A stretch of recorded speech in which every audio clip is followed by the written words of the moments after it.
The Mississippi River, it begins its journey from Lake Itasca in Minnesota and travels over 2,500 miles before emptying its fresh water into the Gulf of Mexico here through the city of New Orleans. And you know, it's been 10 years since Hurricane Katrina, but downtown at least things are back to normal, but locals say the process has been slow. Why are we here? Well, our first story this week concerns car dealerships and salesmen. No, please don't touch that dial. Stay with us. Yes, it's true that many of you, well, many of us have a story about a disappointing experience with a salesperson. But are they all bad? Are they all really less perfect than any other retail business?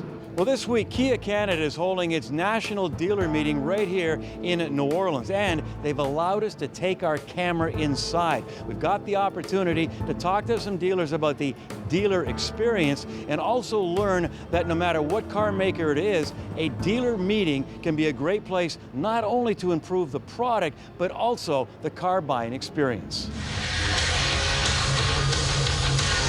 I'd really look forward to this dealer meeting to see where we're going, see some of the new product and so on, and what the manufacturer is thinking in terms of the direction that they want to take the brand and so on. And also to get together with other dealers and see what's working and what's not.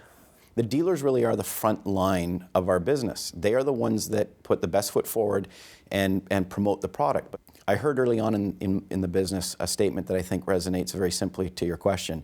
Nothing happens until we sell a car. So once that car sells, we can then wholesale a car, the manufacturing company can make the car, and the part suppliers can produce the parts. Everything happens once we sell a car. So dealers are vital to our industry. Well, today we launched the all-new 2016 Optima and gave them a glimpse of the 2017 Kia Sportage. Two very, very important cars for us. The Optima in a segment that is declining, but one that we think we can get gains in because of the popularity of the vehicle.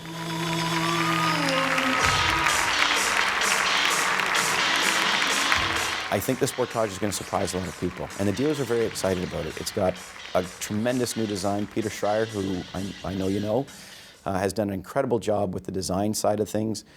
The engine options are fantastic, and really it's about exciting the dealers about the future, and product is one of the best ways to do that. It's like a boost, and when we have the opportunity to see the new model before the customers, you know, so you bring that to your own people, so it's like very positive for the future, you know, and we have always to think about future, because that's the way we motivate ourselves, you know, to be more successful. You know, there's politicians and there's car salesmen and lawyers. You know, we're all fighting for the bottom spot. There have been some situations where, you know, the reputation with some people, I guess, isn't as great as we would hope it would, but I think a lot of that is changing. Everybody's got a memory from back in the 60s and 70s where they had a horrendous car sales experience with a guy in white shoes and a plaid jacket. There's always bad experiences in every retail environment. I have bad experiences when I go to buy a toothbrush sometimes. It just seems like when there's a stereotype attached to it, it sort of perpetuates that stereotype almost unfairly. I think today's car buying experience is dramatically different than it was 15 years ago, which was probably dramatically different than it was 15 years prior to that when I was selling cars, when maybe some of that stereotype was deserved. I'm not always thinking about business and about cash and everything, so I do that because I love it, and when I shake hand of my customer, when I look the eyes of my customer, they know that what I say to them, that was honest, and they believe on me, and they believe on my product, and when they try it, that's the reason we have a good success. The key player in how we sell cars are dealers.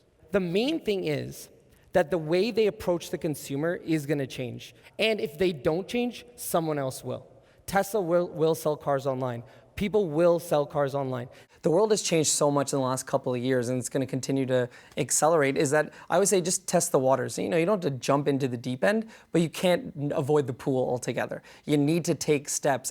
But the funny thing is, as soon as someone figures it out that this is the secret sauce of the next generation of sales, they're the ones that are telling us, don't tell anyone. We want to hold on to this for ourselves. Let the other dealers stay in the Stone Age. And it's always funny because they're either mad at me because I'm saying do something different, or they're mad at me for telling everyone to do something different. But they're a fun group, and the ones that get it and take the plunge are doing very, very well. It used to be when somebody was looking, for a car, they might actually go into 7 or 8 dealerships because that was the only way they were going to get any information.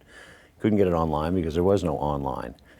So now when people come in, they're so much better prepared. They have it very much narrowed down.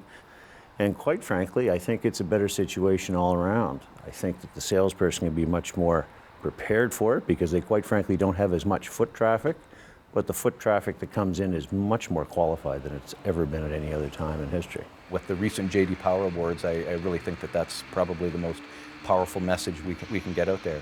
As far as the future holds, I think it's only going to get better for the brand. Well, I think the only thing for people that'll be watching your program, there is a reputation about dealers not necessarily being upfront and honest about the business, and that's changed so much. And I think if they give dealers a chance and they take the time to go in and view the products, particularly Kia products, of course, I think they'll find that they have a very enjoyable experience.